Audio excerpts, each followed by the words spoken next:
Hello students, welcome to the channel. जैसा कि आप लोग जानते हैं, हम लोग CDS 2 2025 का GS पेपर डिस्कशन कर रहे थे। इसका फर्स्ट पार्ट में हम लोग क्वेश्चन नंबर 30 तक डिस्कशन कर चुके हैं। आज की सीरीज़ में हम लोग सेकेंड पार्ट में क्वेश्चन नंबर 31 से देखेंगे। ये पेपर आपको UPSC का जितना भी अपकमिंग फ्यूचर एग्ज़ाम है उसमें हेल्प करने वाला है। और आपको तो पता ही है, स्टेट PCS में डायरेक्ट UPSC से कॉपी कर लेता है क्वेश्चन, तो आपको स्टेट PCS में भी इसमें मदद करने वाला है। तो आइए देखते हैं क्वेश्चन नंबर 31 आज। Which one of the following metal is widely extracted by the electrolysis of its molten compound? Option A copper, option B aurum, option C stannum, option D sodium. तो इसका आंसर हो जाएगा sodium. Sodium extract करते हैं हम लोग electrolysis of molten compound से। Question number 32 देखते हैं। Which one of the following is not a property of graphene? A option में it is the thinnest material known so far, B option it is almost completely transparent, C option it is highly conducting, और it is D option it is a wide band gap semiconductor. तो not पूछ रहा है कौन सा नहीं है property, तो इसका हो जाएगा ये हाईली कंडक्टिंग भी होता है, कम्प्लीटली ट्रांसपेरेंट भी होता है और थिनेस्ट मटेरियल भी है। तो इसका आंसर डी हो जाएगा, क्योंकि इसमें वाइड बैंड गैप नहीं होता, इसमें कोई बैंड गैप ही नहीं होता है, इसलिए डी ऑप्शन हो जाएगा। 33 नंबर देखते हैं। Why do plastics not degrade easily? Option A they have strong ionic bond, option B they have strong covalent bond, option C they have strong metallic bond, option D they have very high melting point greater than 500 degree Celsius. तो इसका answer हो जाएगा option B they have strong covalent bond. इसे strong covalent bond होता है जिसके कारण से ये डिग्रेड इजीली नहीं करता है। ठीक है, नेक्स्ट क्वेश्चन देखते हैं। Question number 34। Which one of the following is the correct chemical formula of carboxylic acid? Carboxylic acid आपको पता है कि जिसके लास्ट में COOH लगेगा वो कार्बोजैलिक एसिड बताता है, तो COOH सी ऑप्शन में है, तो आंसर सी हो जाएगा। नेक्स्ट क्वेश्चन देखते हैं। Question number 35। Which one of the following statement is not correct for benzene? Option A each carbon atom form sigma bond with 2 other carbon atoms with a bond angle of 120 degree, B option delocalized electrons create a symmetrical cloud of electrons above and below the plane, the length of the CC bond is intermediate between single and double bonds and it has 6 isomer।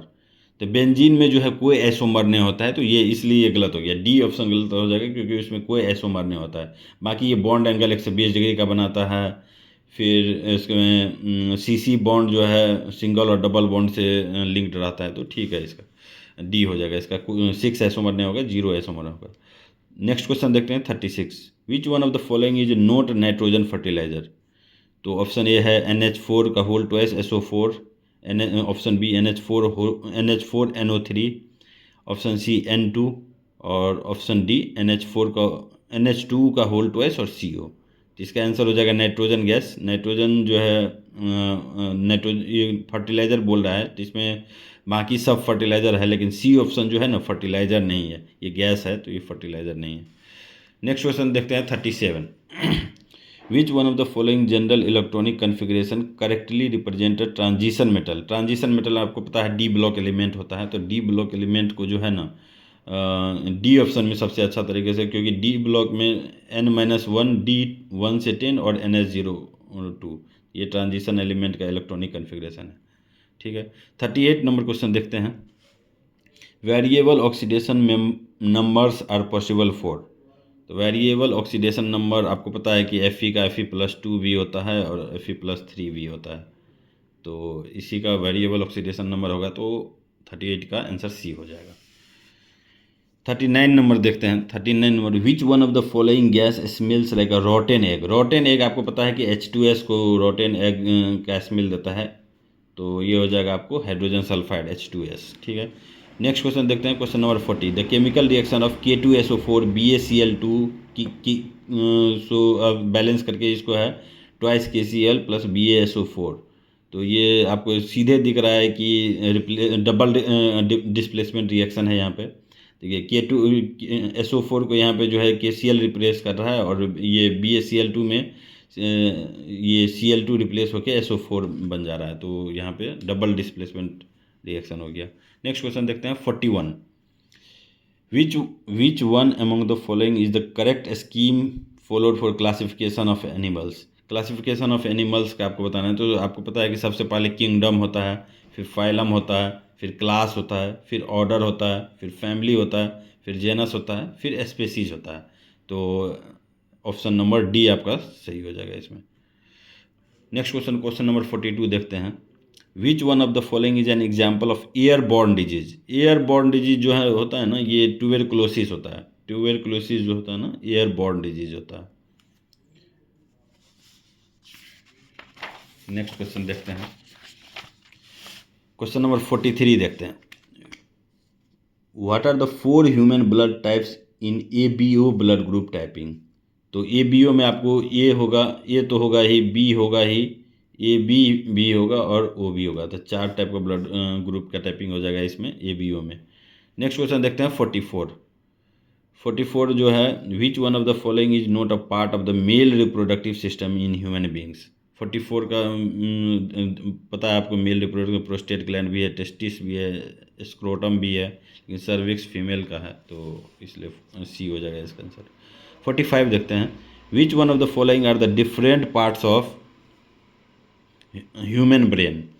तो human brain का different parts क्या होता है? सब 4 brain होता है, mid brain होता है, हिंड ब्रेन होता है। तो ऑप्शन नंबर सी आपको सीधे दिख गया। नेक्स्ट क्वेश्चन देखते हैं 46। Tooth camel of human is made up of. Tooth camel जो है ना, कैल्शियम फॉस्फेट का बना होता है। 96% कैल्शियम फॉस्फेट होता है टूथ इनेमल में। सॉरी, टूथ कैमल नहीं, टूथ इनेमल। टूथ इनेमल जो है ना, क्रिस्टलाइन मिनरल होता है, हाइड्रोक्सी पेटाइट एक कंपाउंड होता है, उससे बना होता है। 96% कैल्शियम फॉस्फेट होता है टूथ इनेमल। नेक्स्ट क्वेश्चन देखते हैं 47। The inner lining of the human cell intestine, inner lining of the human small intestine has numerous finger like projection. Finger like projection villi में होता है। विल्ली जो है small intestine में होती है और उसमें फिंगर लाइक प्रोजेक्शन होता है, तो एब्जॉर्वेशन में काम आता है। तो 47 का हो जाएगा बी। 48 देखते हैं। Which of the following represent disaccharide. Disaccharide आपको पता है कि माल्टोज और लैक्टोज होता है डाइसेचराइड। बाकी ये ग्लूकोज तो आपको मोनोसेचराइड है। तो ये सिर्फ माल्टोज और लैक्टोज ही ऐसा है जो दोनों जो है डाइसेचराइड है। नेक्स्ट क्वेश्चन देखते हैं, तो इसका आंसर सी हो जाएगा। 48 का सी हो जाएगा। 49 देखते हैं। Which one of the following organelles can be seen in prokaryotic cell. Prokaryotic cell आपको पता है जिसमें न्यूक्लियस नहीं होता है। अब्सेंस ऑफ न्यूक्लियस, अब्सेंस होगा, अब्सेंस ऑफ न्यूक्लियस। तो अब्सेंस ऑफ न्यूक्लियस आपको राइबोसोम में कोई न्यूक्लियस नहीं होता है, तो इसका आंसर हो जाएगा सी। 49 का सी हो जाएगा। और सॉल्यूशन 50 देखते हैं। Solution with pH value less than 7। PH value less than 7, ये one of the easiest question आ गया। पीएच वैल्यू लेस देन 7 आपको पता है एसिडिक होता है, pH value greater than 7 basic होता है। तो नेक्स्ट क्वेश्चन देखिए 51 हो गया। Consider the following statement about the Bengal countryside at the time of permanent settlement. तो फर्स्ट ऑप्शन दिया है, the zamindar troops were disbanded within the villages, the power of the jotedars was more effective than that of the zamindars. The East India Company made a rule that the property of women would not be taken over. और अधियार्स were the sharecroppers on the land owned by the बरगरदार्स। तो आपको पता है permanent settlement में पहला option तो सही है कि जमींदार को ट्रूप्स को डिसबैंड कर दिया गया था, और दूसरा ऑप्शन भी सही है, within power of the jotedars जो है ना ज़्यादा इफेक्टिव था वहाँ पे। और तीसरा ऑप्शन भी सही है कि ईस्ट इंडिया कंपनी जो है ना रूल्स बनाया था जो जिसमें जो है ना वोमेन का प्रॉपर्टी नहीं लिया जाएगा, इस पे बात किया गया था। और चौथा ऑप्शन गलत दे दिया है कि वहाँ पे अधियार्स वेयर शेयर क्रॉपर्स लिख दिया है, तो ये शेयर क्रॉपर्स नहीं, तो बरगरदार्स जो है ना खुद ही शेयर क्रॉपर्स था वहाँ पे। नेक्स्ट क्वेश्चन देखते हैं, इसलिए इसका आंसर हो जाएगा 1, 2 एंड 3, और फोर्थ ऑप्शन गलत हो गया, तो ऑप्शन बी हो जाएगा। 52 देखते हैं। 52 मैच करना है आपको लिस्ट 1 से लिस्ट 2 में, और लिस्ट 1 में आपको जर्नल न्यूज़पेपर पैम्पलेट दिया और उसका फाउंडर पूछ रहा है। तो कुदी अरासू आपने सुना होगा, कुदी अरासू जो है ईवी रामास्वामी नायकर ने लिखा था। तो ईवी रामास्वामी ए का 4 ए और बी में है, ठीक है। और किसान बुलेटिन जो है ना, मतलब अरविंदो घोष लिखे नहीं, किसान बुलेटिन लिखे थे आपको इंदुलाल याग्निक ने। तो बी का 3 हो जाएगा, बी का 3। तो ये ऑप्शन आपको सीधे दिख रहा है। और बॉम्बे क्रॉनिकल आपको पता है कि फिरोज शाह मेहता लिखा है। और भवानी मंदिर आप ध्यान रख लेना, ये अरविंदो घोष का है भवानी मंदिर। ठीक है, तो इसका आंसर हो जाएगा ए, 52 का ए। नेक्स्ट क्वेश्चन देखते हैं 53। विच of the following statement about the गद्दार मूवमेंट अबाउट इज और आर करेक्ट। गद्दार मूवमेंट जो है 1913 में बना था सेंट फ्रांस में, ये सही स्टेटमेंट है। तो वो movement was founded by the Sohan Singh Bhakna, ये भी सही statement. Ghadar movement took its name from the weekly Ghadar brought out in the several in, ये भी सही है। तो तीनों स्टेटमेंट इसका सही है, तो इसका आंसर हो जाएगा डी। नेक्स्ट क्वेश्चन देखते हैं 54। Chronologically arrange the formation of the following political association beginnings from the earliest. तो आपको पूना सार्वजनिक सभा दिया है, फिर इंडियन एसोसिएशन दिया है, मद्रास महाजन सभा दिया है, बॉम्बे प्रेसिडेंसी, और चारों को क्रोनोलॉजिकली अरेंज करना है। तो आपको पता है कि पूना सार्वजनिक सभा 1870 के अराउंड में हुआ था, और इंडियन एसोसिएशन आपको पता है 1876 में हुआ था, और मद्रास महाजन सभा 1884 में हुआ था, और बॉम्बे प्रेसिडेंसी एसोसिएशन 1885 में हुआ था। तो सबसे पहले आ जाएगा 1870, तो 1 नंबर 1 आ जाएगा, फिर 2 आ जाएगा, 3, तो लाइन से दे दिया 1 2 3 4, तो ये हो जाएगा 54 का ए। नेक्स्ट क्वेश्चन देख लीजिए 55। Which of the following periods has provided the evidence of ploughed field at the Kalibangan in Rajasthan. तो प्लॉट फील्ड जो है ना अर्ली हड़प्पन पीरियड के टाइम पे होता था, तो ये ध्यान रख लीजिएगा आप कि अर्ली हड़प्पन पीरियड के टाइम पे होता था। नेक्स्ट क्वेश्चन देखते हैं 56 देख लीजिए।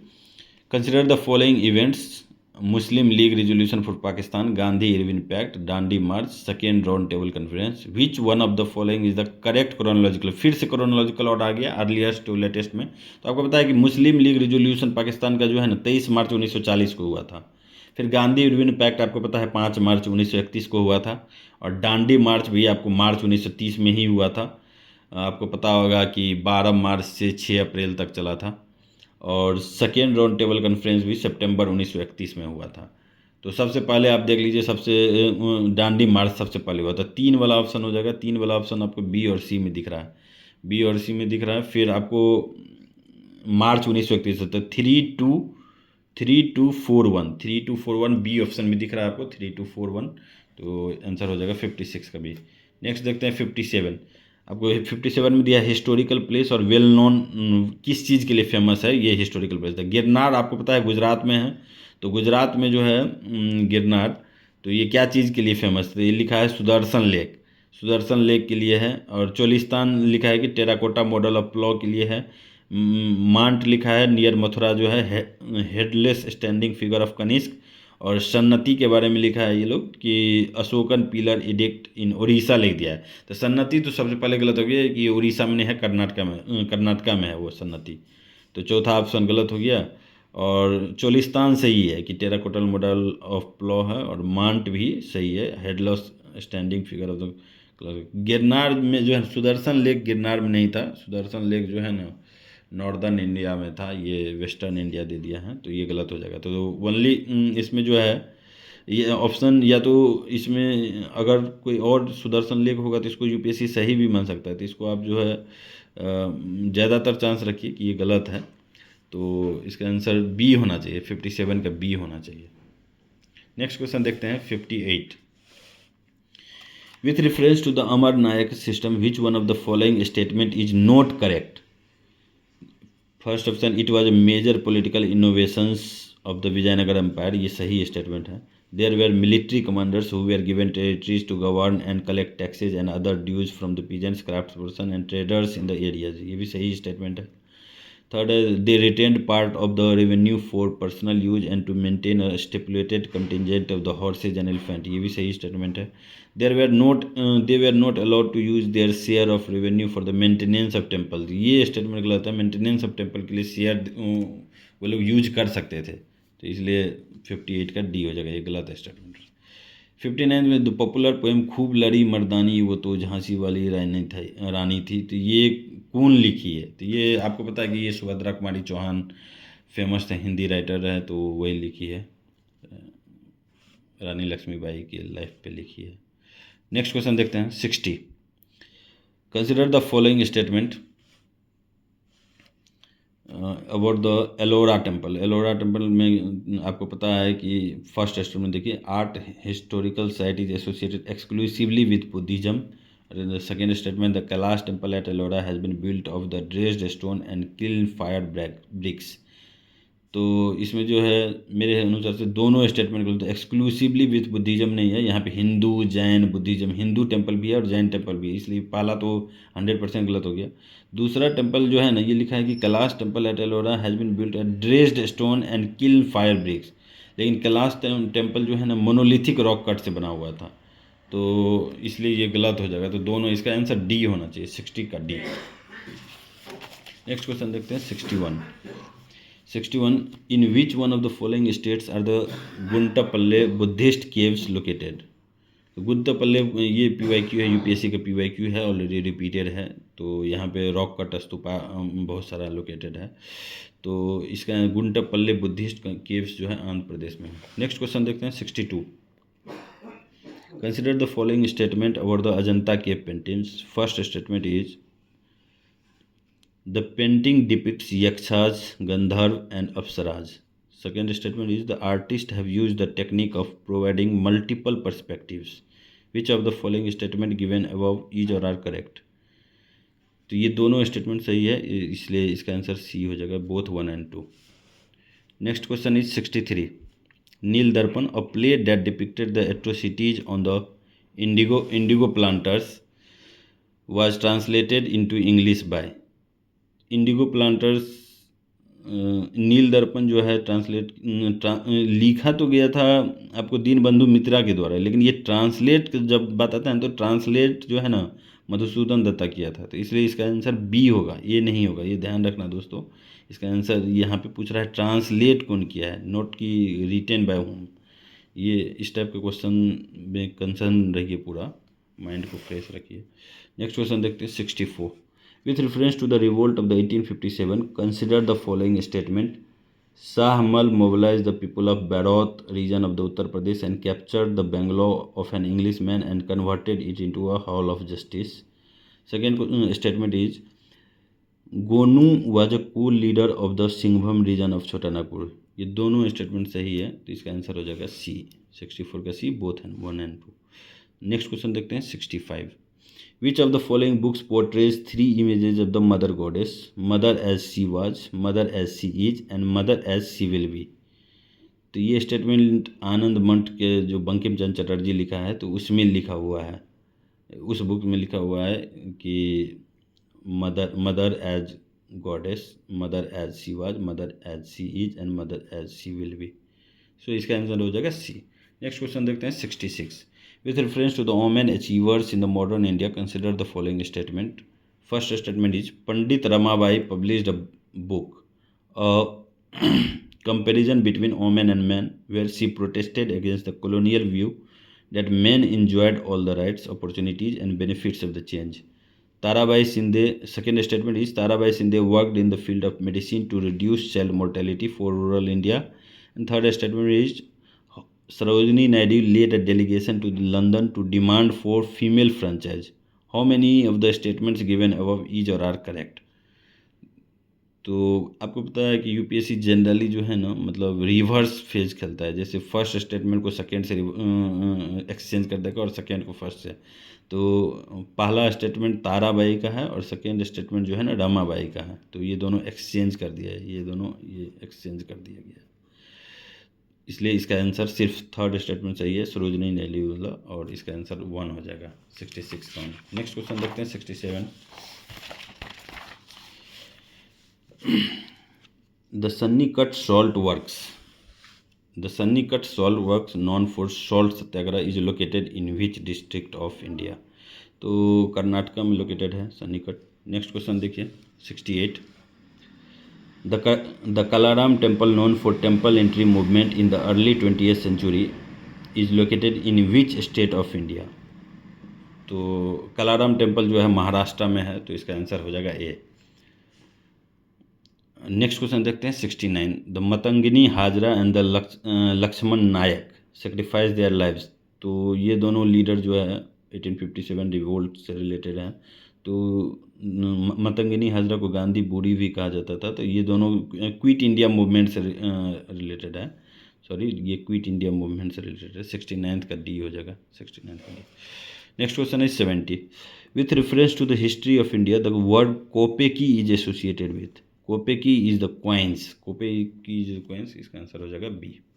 नेक्स्ट क्वेश्चन देखते हैं 71। Which one of the following pairs of types of forms and the feature is not correctly matched. First is oligoform. Oligoform आगे में दिया है ये इंटरडिपेंडेंस इन डिसीजन में, ये सही स्टेटमेंट है। Monopolistic form is a price setter, ये भी सही है। मोनोपोली फॉर्म दिया है। Produces an efficient level of output, नहीं यहाँ पे ये गलत है। और perfectly competitive produces socially and optimum, इसका आंसर हो जाएगा सी, ये गलत दे दिया है। ठीक है, नेक्स्ट क्वेश्चन देखते हैं 72। Union budget 2024 increase the sectoral cap of FDI to 100% from 74%। तो ये काफ़ी न्यूज में था, इसका आंसर हो जाएगा इंश्योरेंस सेक्टर, इंश्योरेंस 72 का डी। नेक्स्ट देखते हैं 73। The practice of reducing the size of a product while maintaining it's sticker price is called. Shrink inflation इसी को कहते हैं कि रिड्यूस कर देगा साइज ऑफ द प्रोडक्ट को, लेकिन प्राइस होता है। जैसे आप पार्ले जी का बिस्कुट आप देख लीजिए ना, पार्ले जी का बिस्कुट प्राइस सेम है लेकिन उसका साइज कम हो गया। सबसे बेस्ट एग्जांपल यही है पार्ले जी, इसका आंसर हो जाएगा श्रिंक इन्फ्लेशन 73। नेक्स्ट क्वेश्चन देखते हैं 74। Consider the following statement about the innovation and research and development in India. First statement is India's rank in Global Innovation Index reported by World Intellectual Property Organization WIPO has improved significantly between 2015 and 2024. Second statement is funding of research and the development is sourced primarily from private sector entities and is sectorally concentrated in pharmaceutical and information technology. First statement तो सही है कि वीपो release करता है आपको innovation index को, and second statement गलत है। यहाँ पे गवर्नमेंट सेक्टर होना चाहिए था, ये यहाँ पे प्राइवेट सेक्टर लिख दिया, सो इसका आंसर सेकेंड गलत हो गया, फर्स्ट स्टेटमेंट सही है। तो आंसर हो जाएगा 74 का ए। नेक्स्ट क्वेश्चन देखते हैं 75। Consider the following statement about the Indian institute of entrepreneurship.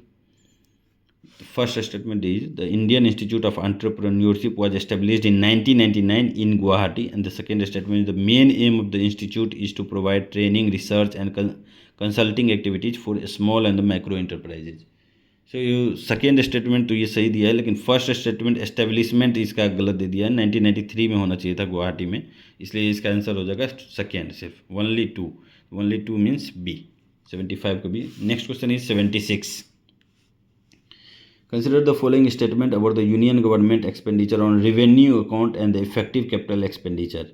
Effective capital expenditure as percentage of GDP has increased from 2020-21 से 2023-24। ये स्टेटमेंट सही है। ये expenditure on revenue account as percentage of GDP has decrease होना चाहिए था from 2020-21 से 2023-24, लेकिन ये क्या कर दिया, इंक्रीज लिख दिया। रेवेन्यू अकाउंट को ये लोग इंक्रीज लिख दिया, इसलिए ये सेकेंड स्टेटमेंट गलत हो गया, डिक्रीज होना चाहिए था। रेवेन्यू अकाउंट जो है as a percentage of GDP has been decrease in last 3-4 years.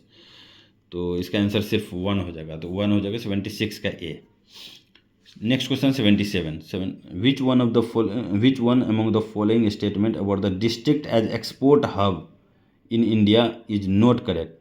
First statement district as export hub was launch in August 2019। Second statement the aim of the district DEH is to boost export of only selected districts of the country.